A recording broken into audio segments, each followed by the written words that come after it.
वक्त रहता नहीं टिक कर, समय का निरंतर प्रवाह परिवर्तन का नियम है। जैसे दिन के बाद रात और रात के बाद दिन होता है, वैसे ही असफलता के पीछे सफलता आती है और उसी क्रम को दोहराती है। एक समय अंतर्राष्ट्रीय हॉकी में भारत का दबदबा था। उस समय यूरोपीय अमेरिकी देश भारतीय हॉकी खिलाड़ियों को बड़े आदर की दृष्टि से देखते थे। हालांकि समय ने करवट ली और धीरे धीरे भारतीय हॉकी अंधेरे के गर्त में पहुंच गई। टोक्यो ओलंपिक में भारतीय पुरुष हॉकी टीम द्वारा 41 साल बाद जीते गए मेडल की चमक एक नई शुरुआत की ओर इशारा करती है। अब जब इंडिया में मेंस हॉकी विश्व कप हो रहा है तो देशवासियों की आंखों में विश्व चैंपियन बनने का सपना चमक उठा है। भारत को पहला हॉकी वर्ल्ड कप जीते हुए 48 साल हो गए हैं। अब इस सूखे को समाप्त करने की जिम्मेदारी 27 वर्षीय कप्तान हरमनप्रीत सिंह और उनके साथियों के कंधों पर है। पिछले 7 साल से अंतर्राष्ट्रीय हॉकी में लगातार अच्छा प्रदर्शन करने वाले ड्रैग फील्डर और डिफेंडर हरमनप्रीत सिंह को भारत ने विश्व कप में कप्तान बना के हैरान करने वाला फैसला लिया, लेकिन सही फैसला लिया। टोक्यो ओलंपिक में ऐतिहासिक ब्रॉन्ज मेडल हो या कॉमनवेल्थ, एशियाई और प्रो लीग मेडल, हरमनप्रीत के गोल और उनका डिफेंस भारत के लिए इंपॉर्टेंट साबित हुए और हो रहे हैं। हरमनप्रीत ने लगातार 2 बार world hockey player of the year का अवार्ड जीतने के साथ ही अंतर्राष्ट्रीय हॉकी में 100 गोल का आंकड़ा पार कर लिया है। फुटबॉल में स्ट्राइकर या फॉरवर्ड खिलाड़ी की जो भूमिका होती है,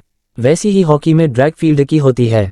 पेनल्टी कॉर्नर से टीम का साथी गेंद को प्ले एरिया में लाता है और ड्रैग फील्डर गोल पोस्ट में भेजता है। इस कौशल के लिए कलाई और हाथ की शक्ति के साथ साथ गेंद को गोलकीपरों और डिफेंडर्स से बचा के गोल करने की क्षमता की आवश्यकता होती है। हरमनप्रीत ने इस ड्रैग फील्ड में महारत हासिल की है और आज मौजूदा भारतीय हॉकी टीम का आधार स्तंभ बना हुआ है। हरमनप्रीत का जन्म 6 जनवरी 1996 को पंजाब के अमृतसर में जुंडियाला गुरु बस्ती के टिमोवाल गाँव में एक किसान परिवार में हुआ। हरमनप्रीत के पिता सरबजीत सिंह किसान थे, जबकि उसकी मां राजविंदर कौर घर के काम करती थी।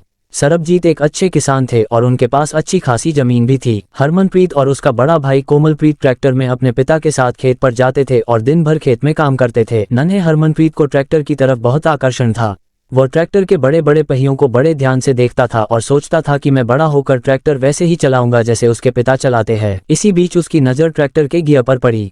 उनके पिता बड़ी कुशलता से गियर बदलते थे, लेकिन रुके हुए ट्रैक्टर के गियर बदलने की कोशिश में हरमनप्रीत हमेशा असफल हो जाते थे। नन्हे हरमनप्रीत की कोशिशों पर उसके पिता हंस देते थे, लेकिन समय के साथ जवानी में प्रवेश कर चुके हरमनप्रीत को उसके पिता ने ट्रैक्टर चलाना और गियर बदलना सिखाया। हालांकि ट्रैक्टर का गियर बदलने के लिए छोटे हरमनप्रीत को काफी जोर लगाना पड़ता था। इसके यही जुनून के कारण उनकी कलाइयों और हाथों को मजबूत किया, जो बाद में हॉकी के मैदान पर काम आए। हरमनप्रीत भी गांव के दूसरे बच्चों की तरह स्टूडेंट लाइफ में ही हॉकी की ओर आकर्षित हो गया। आक्रामक स्वभाव और प्रभावशाली व्यक्तित्व के मालिक हरमनप्रीत की ख्वाहिश स्ट्राइकर बनने की थी। वो विरोधी टीम के सर्कल में गोल करने की कोशिश करता था। उन्होंने लुधियाना में पंजाब यूनिवर्सिटी अकेडमी में अपना प्रारंभिक हॉकी प्रशिक्षण प्राप्त किया और फिर 2011 में जालंधर में प्रसिद्ध सुरजीत हॉकी अकेडमी में प्रवेश लिया, जहां उन्हें अकेडमी के सीनियर खिलाड़ियों सिमरनजीत सिंह और गगनप्रीत सिंह का मार्गदर्शन भी मिला। जवानी में हरमनप्रीत उस समय के भारत के best drag fielder Jugraj Singh से काफी प्रभावित थे। प्रतिभाशाली जुगराज सिंह जिस तरह से गोल करते थे, उससे लग रहा था कि वह अंतर्राष्ट्रीय हॉकी में पाकिस्तान के सोहेल अब्बास के 348 गोलों के रिकॉर्ड को तोड़ देंगे। हालांकि 2003 में एक कार दुर्घटना के कारण जुगराज का करियर समाप्त हो गया। जुगराज हरमनप्रीत के लिए रोल मॉडल थे।